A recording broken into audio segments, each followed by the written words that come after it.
दोस्तों, आप आ गए हैं तो हमारे चैनल को सब्सक्राइब कर लें और साथ में घंटी का आइकन भी दबा दें ताकि हमारी नई वीडियो आप सभी को सबसे पहले मिल सके। एक छोटे से गांव में एक पूनम नाम की लड़की रहती थी।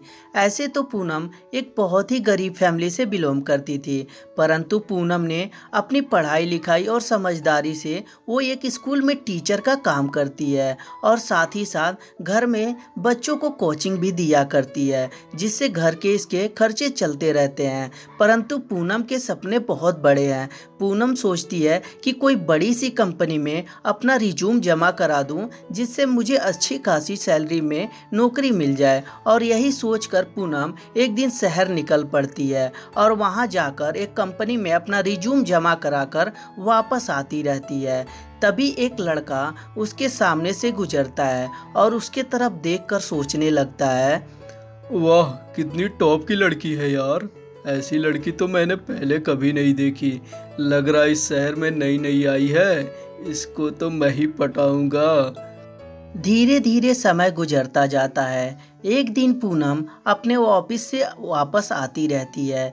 तभी वो मंचला उसे देखकर उसके पास जाता है और जाकर बोलता है, हेलो मैडम जी, कैसी हैं आप? बहुत दिन से आपको देखता हूँ। आप मुझे बहुत अच्छी लगती हैं और मुझे तो कुछ भी नहीं पता।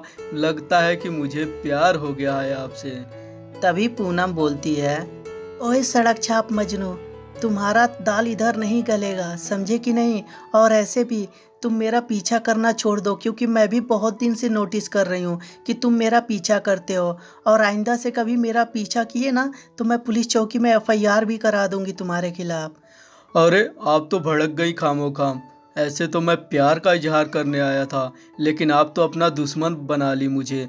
खैर छोड़िए। ऐसे आपका नाम क्या है? नाम तो बता दीजिए। आपको क्या करना है मेरे नाम से?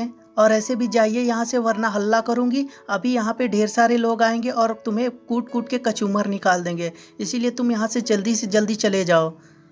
ठीक है, जा रहा हूँ। लेकिन ध्यान रखना, इस बेइज्जती का बदला मैं तुमसे लेके रहूँगा, क्योंकि मेरा भी नाम सूर्यभान सिंह है।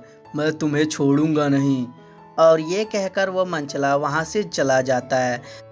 परंतु पूनम के मन में थोड़ा सा डर बैठ जाता है। वो सोचने लगती है कि ये मंचला जो भोला है वो कहीं कर ना दिखाए। इसी के डर के मारे पूनम बेचारी अब ऑफिस भी डर डर के जाने लगती है। शाम को जब पूनम ऑफिस से रिटर्न आती रहती है तो उसे लगता है कि कोई उसका पीछा कर रहा है, परंतु पूनम जब पीछे मुड़ के देखती है तो कोई भी नहीं रहता।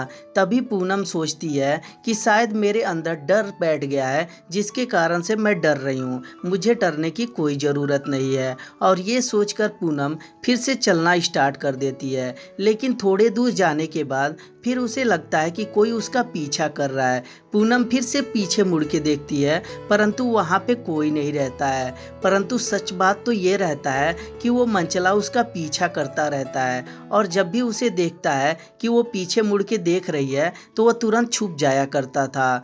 धीरे धीरे समय ऐसे ही गुजरता जाता है। एक दिन मंचला प्लान बनाने लगता है।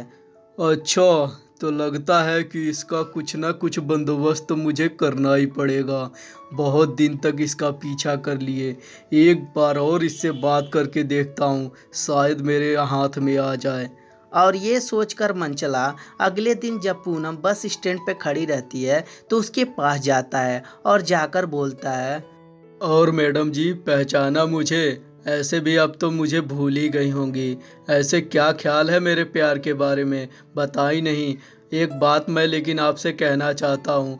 जब से मैंने आपको देखा है ना, तब से मेरी रातों की नींद उड़ गई है। और कसम से अब मेरा मन भी नहीं लगता, ना घर में ना काम में। प्लीज़ यार, मेरे प्यार को एक्सेप्ट कर लो। समझो, मैं तुमसे बहुत प्यार करता हूँ।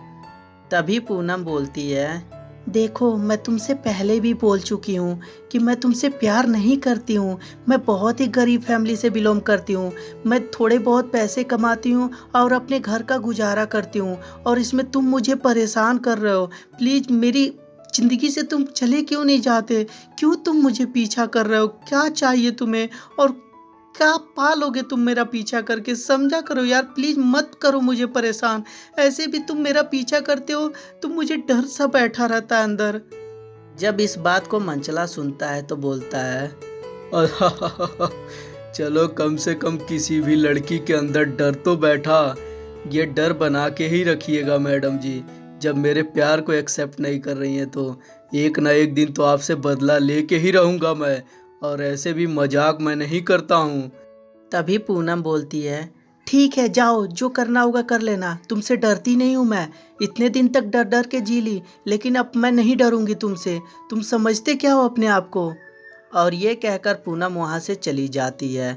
बेचारी घर जाकर पूनम बहुत देर तक सोचती है कि इस मंचले से अपना पीछा कैसे छुड़ाऊं। और तभी उसके मन में एक ख्याल आता है कि क्यों ना पुलिस चौकी चल के इस मंचले के खिलाफ एफआईआर दर्ज कराऊं। पुलिस ज़रूर कुछ ना कुछ मेरी मदद करेगी। और ये सोचकर पूनम पुलिस चौकी जाती है और वहाँ जाकर पुलिस इंस्पेक्टर से बोलती है, सर मैं अपने ऑफिस जाती हूँ तो एक लड़का मेरा पीछा करता है और मुझे परेशान भी करता है और बोलता है कि मैं तुमसे बहुत प्यार करता हूँ।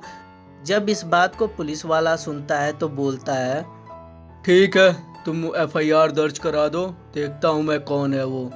और पूनम एफआईआर दर्ज करा के अपने घर चली जाती है। अगले दिन ऑफिस से फिर से वापस आती रहती है। उसका मंचला फिर से पीछा करता रहता है और उसके पास आकर मंचला बोलता है, देखो मेरे प्यार को स्वीकार करती हो या मैं अपना एक्शन लूँ। तभी पूनम बोलती है, यार क्यों मुझे परेशान कर रहे हो? पागल हो गए हो क्या तुम? क्यों मेरा पीछा कर रहे हो तुम बार बार? अच्छा, अब लगता है तू बात से नहीं मानने वाली है। तेरे को तो अपना असली चेहरा दिखाना ही पड़ेगा। और ये कहकर वो मंचला उसके साथ बदतमीजी करने लगता है और उसके साथ वो सब काम करता है जो एक पति पत्नी के बीच होता है। बेचारी पूनम अब बहुत ही ज़्यादा डर जाती है और वहाँ से रोते हुए पुलिस चौकी जाती है और पुलिस इंस्पेक्टर से फिर से सारी बात बताती है। तभी पुलिस इंस्पेक्टर बोलता है, अरे ये कैसे हो गया? मैंने तो उसको समझाया था। झूठ बोल रहे हैं सर आप। अगर जो आपने समझाया होता तो वो मंचला मेरा रेप नहीं करता और आप अभी भी खड़े हैं मेरे सामने, उसे जाकर पकड़ नहीं रहे हैं। ठीक है, पकड़ लूँगा। कानून मुझे मत सिखाओ, कैसे कानून का काम करना है मुझे अच्छी तरीके से आता है। जाओ अपने घर, मैं देख लूँगा उस मंचले को। और ये कहकर बेचारी पूनम भी समझ जाती है कि पुलिस अब मेरी कोई मदद करने वाली नहीं है। तभी वहाँ पर अचानक से एसपी साहब आ जाते हैं और बोलते हैं, क्या हुआ बच्ची, क्यों रो रही हो तुम? सर मैंने दरोगा जी को बताया था कि एक लड़का मेरा पीछा कर रहा है और दरोगा जी के पास एफआईआर भी दर्ज कराई थी, परंतु दरोगा जी ने कोई भी एक्शन नहीं लिया और वो मंचला मेरे साथ रेप कर लिया। और दरोगा जी बोल रहे हैं कि मैं उसे पकड़ लूँगा, बल्कि जाकर उसे पकड़ नहीं रहे हैं। तभी जब इस बात को एसपी सुनता है तो उसे तुरंत सस्पेंड कर देता है और उस मंचले को जल्द से जल्द गिरफ्तार कराकर जेल में डाल देता है। तो दोस्तों कैसी लगी ये स्टोरी हमें कमेंट करके ज़रूर बताएं। अगर जो स्टोरी अच्छी लगी हो तो कृपया लाइक कर दें और हमारे चैनल को सब्सक्राइब करते समय घंटी भी ज़रूर दबा दें। और हाँ दोस्तों, अपने दोस्तों के साथ शेयर भी ज़रूर कर दें। धन्यवाद दोस्तों।